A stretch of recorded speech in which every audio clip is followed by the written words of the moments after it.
माननीय विजय चौधरी जी यहाँ बैठे हुए हैं। आप सब लोगों को पता है कि हमारी सरकार जब 7 में थे, इससे पहली वाली सरकार 17 महीने, तो हम लोगों ने जातीय आधारित गणना कराई थी। और जातीय आधारित गणना इसलिए कराई थी क्योंकि राज्य सरकार जो है सेंसस नहीं करा सकती, इसलिए हम लोगों ने सर्वे कराया था। और उस सर्वे के आधार पर हम लोगों ने आरक्षण की सीमा महोदय 65% करने का काम किया था, जिसमें कि पिछड़े, अति पिछड़े, दलित, आदिवासी समाजों का आरक्षण हम लोगों ने बढ़ाया और ईडब्ल्यूएस 10% एज इट इज रखा।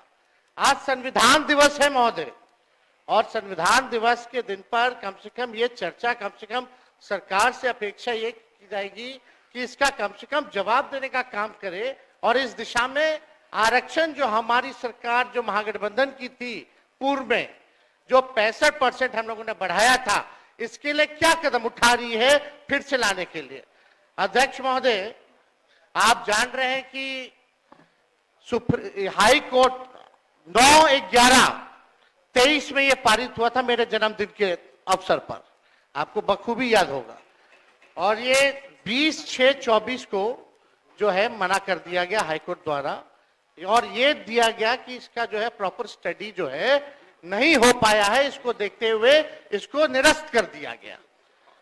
हमारा ये सवाल है महोदय कि जो संदेह नीतीश जी को था, माननीय मुख्यमंत्री जी को था, आपको था, हमको था कि भाजपा के लोग जो है किसी ना किसी प्रकार से कोर्ट जाकर के इसको निरस्त कराएंगे, इसलिए माननीय मुख्यमंत्री जी ने, देश के लिए हम आभारी हैं और हम लोग भी सहयोग कर रहे हैं।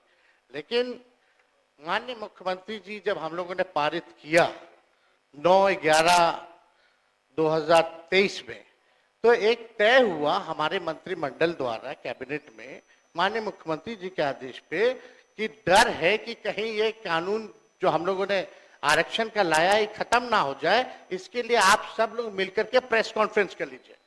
और सम्राट चौधरी जी जो आप बोले, थोड़ा प्रेस कॉन्फ्रेंस का वीडियो हम आपको भेज देंगे आप दोनों को। उसमें माननीय चौधरी जी ने क्या कहा था, अशोक चौधरी जी ने क्या कहा था, हमने क्या कहा था, आपको प्रमाण मिल जाएगा।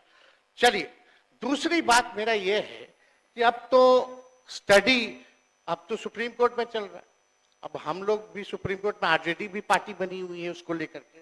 अब मेरा सवाल ये है कि जो बहालियां हो रही है, जो आरक्षित वर्ग है, उसको नुकसान हो रहा है कि नहीं हो रहा? 16% हो रहा है ना। यह गंभीर मसला है महोदय। पिछड़ों का, अति पिछड़ों का, दलितों का, आदिवासियों का, जो भी आरक्षित वर्ग है, उनका भारी नुकसान हो रहा है। मेरा यही कहना है, अगर सरकार, और देश में ये पहली ऐसी सरकार थी 17 महीनों की जहां जाति आधारित गणना भी हुई और 65% आरक्षण की भी सीमा तय की। पहली बार इतना बड़ा निर्णय हम लोगों ने लिया, उस निर्णय को लागू कराने में क्यों फेल रहे? अब महोदय 2 पॉइंट हम खाली रखना चाहते हैं कि 23 में ये लागू हुआ, 23 में ये लागू हुआ, सुन लीजिए आप भी बोले। अध्यक्ष, हम लोग हर तरीके से सदन चलाना चाहते हैं, आप भी डिस्टर्ब कर रहे हैं। 2 पॉइंट कि ये 11/23 में, चौधरी जी 11/23 में 9/11/23 को ये लागू हुआ, निरस्त जो है हाईकोर्ट से 20/6/24 में हुआ। हम लोगों की मांग थी कि इसको शेड्यूल 9 में डाल दिया जाए। अगर आप लोग आरक्षण के पक्ष में थे केंद्र सरकार, तो इसको शेड्यूल 9 में क्यों नहीं डाला गया? पहला प्रश्न। दूसरा महोदय कि अभी भी हम लोग इंतजार कर रहे हैं, अभी भी माननीय मुख्यमंत्री जी को मेरे तरफ से रिक्वेस्ट कर दीजिएगा चौधरी जी, और दोनों चौधरी जी कर दे तो ज्यादा भार पड़ जाएगा। तो अगर कर देंगे तो कम से कम ये कह दीजिए, अभी स्टडी नहीं हुआ है, यही ना कोर्ट कहा, तो स्टडी तो ईडब्ल्यूएस का भी नहीं हुआ था जो 10% मिला, उसका कौन सा आधार था? ये तो हम लोगों ने कास्ट बेस्ड सर्वे करा के आरक्षण दिया। तो अभी हम लोगों की यही मांग है कि सरकार अगर इच्छुक है, आप दोनों बलवान लोग बैठे हैं, दोनों दो डिप्टी सीएम हैं, पहले हम अकेले थे तब हुआ था, अब तो दो है। तो महोदय यही हमारा मांग है, खाली मांग सुन लिया जाए कि इसमें अभी भी स्टडी के लिए एक असेंबली की कमेटी बना दीजिए, एक असेंबली की कमेटी बना दीजिए जो स्टडी कर ले। और अरे भाई आप बैठिए ना, प्लीज।